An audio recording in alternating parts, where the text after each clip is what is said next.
ये तो बड़ा भयानक तूफान आ गया, बड़ी तेज आंधी आ गया।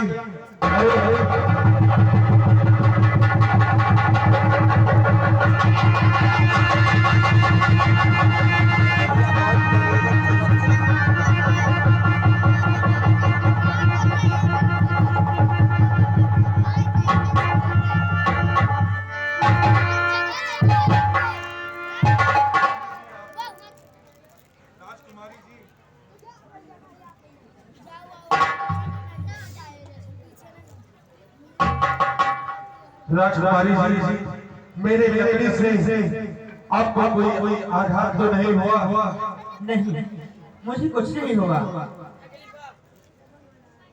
अगर कुछ मेरे लकड़ी के द्वारा आपको चोट हो जाती तो मैं स्वयं को माफ नहीं कर पाता। चलो बहुत ठीक हुआ, लेकिन राजकुमारी आपसे निवेदन है, कुछ कहना चाहते हैं? कहिए, क्या कहना चाहते हैं आप? सुनिए।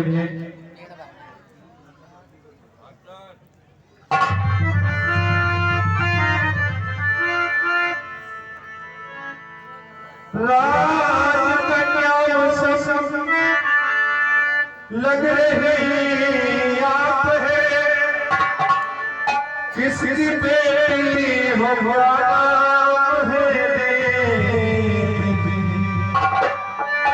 सुन रही हैं आप? हाँ, मैं सुन रही हूँ। कि इस घने कंटक पर में आप क्यों फिर रही? सारे बता दो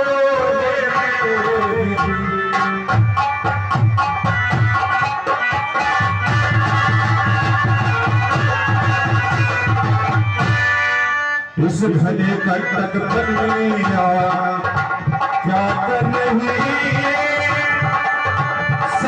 सारे बता दो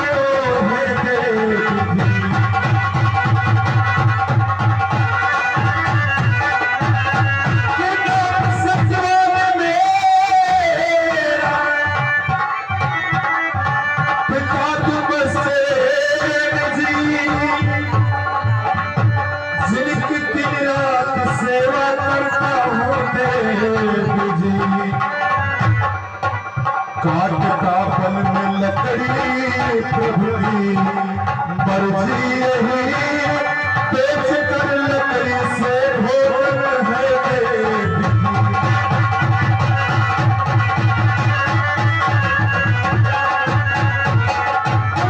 माता पिता है बिना दृष्टि के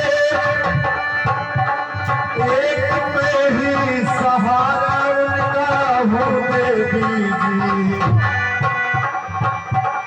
जो लिखा विधाता है किस्मत मेरी, वैसे सकती है नैया मेरी देवी।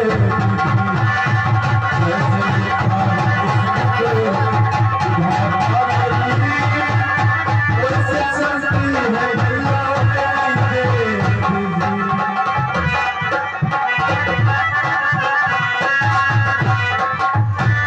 राजकुमारी जी, आप अपना परिचय शीघ्र बताइए। आपका क्या उद्देश्य है इस जंगल में आने का?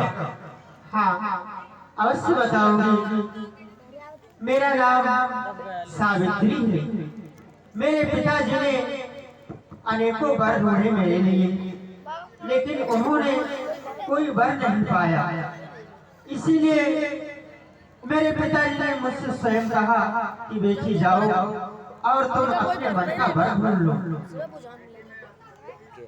उसी की खोज में मैं इस जंगल में आई हूँ और अपना वर ढूंढ रही हूँ। ये समझ में आया, लेकिन राजकुमारी जी अब विगत रात्रि होने का समय आ रहा है। आप अभी योग्य स्थान पे जाकर के और विश्राम करिए। ठीक है। आपका नाम सत्यवान है? हाँ मंत्री जी। कहीं आप महाराणा दशरथ के पुत्र सत्यवान नहीं? हाँ मंत्री जी, मेरे पिता धर्मसेन जी हैं।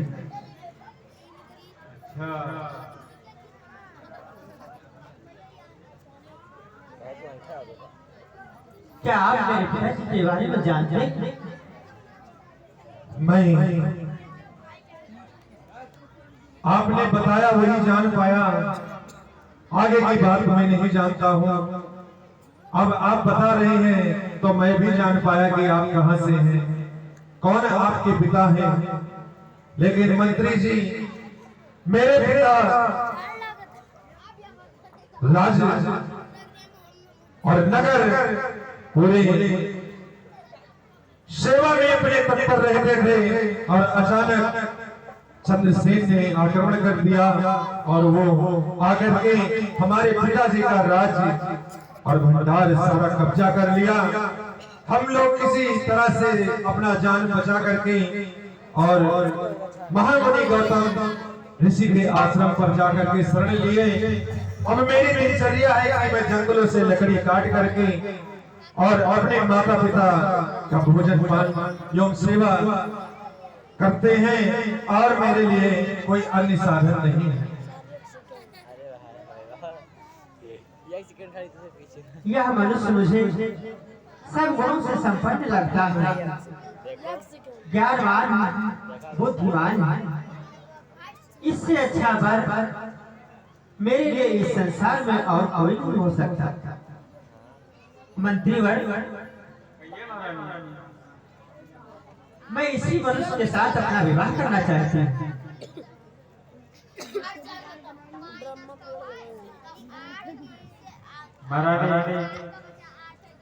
महारानी सावित्री जी, हमें यहाँ से रास्ते चलना होगा। मार्ग बहुत दुर्गम है। चलिए राजकुमारी जी, अब मैं चल रहा हूँ, नहीं तो मेरे माता पिता की सेवा में विलंब हो जाएगा।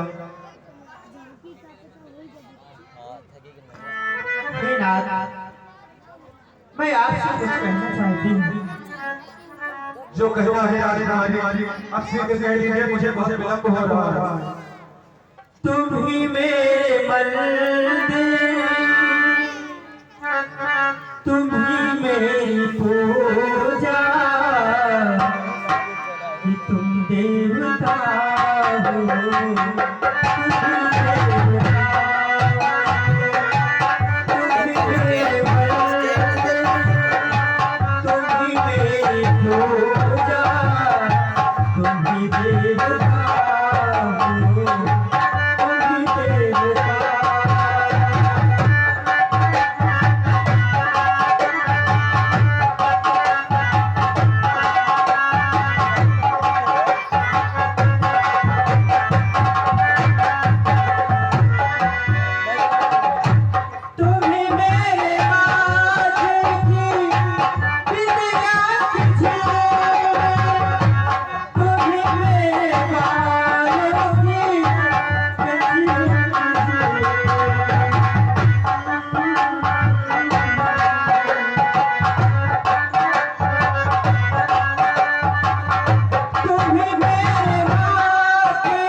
स्वामी, मैं अपना विवाह आपके साथ करना चाहता हूँ।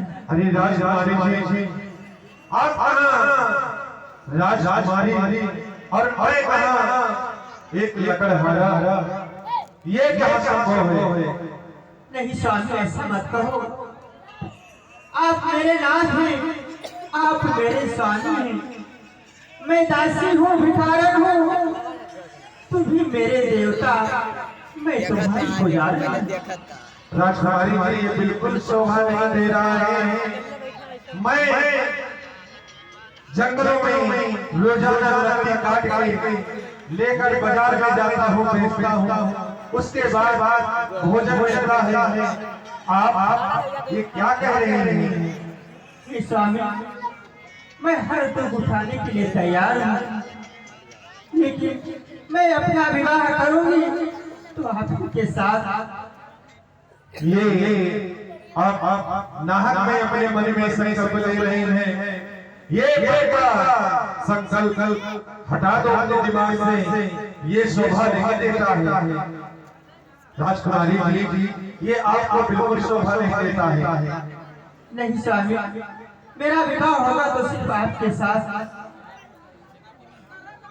मैंने सच्चे दिल से आपको अपना पति मान चुकी हूँ, फिर आप ऐसी बातें क्यों कर रहे हैं?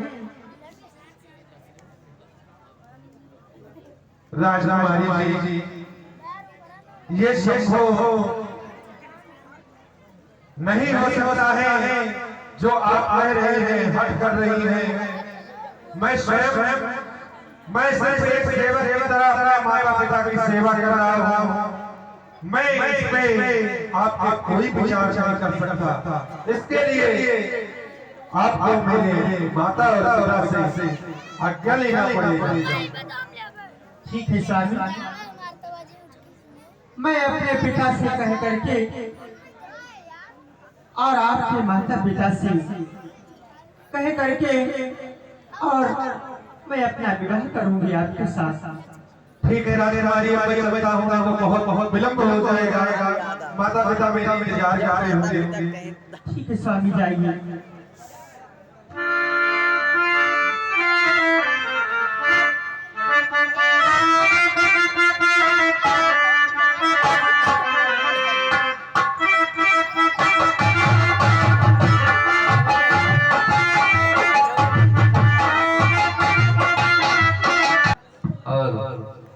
मन ही मन अपना पति मान चुकी और मन से पति बना करके अपने नगर की तरफ मंत्री के साथ वापस जाती है।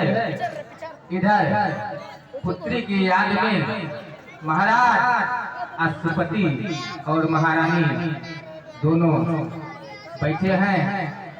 बहुत दिन हो गए, कन्या वापस नहीं आई, ना जाने क्या हुआ होगा। आप लोगों के सामने दृश्य। घरे जाओ।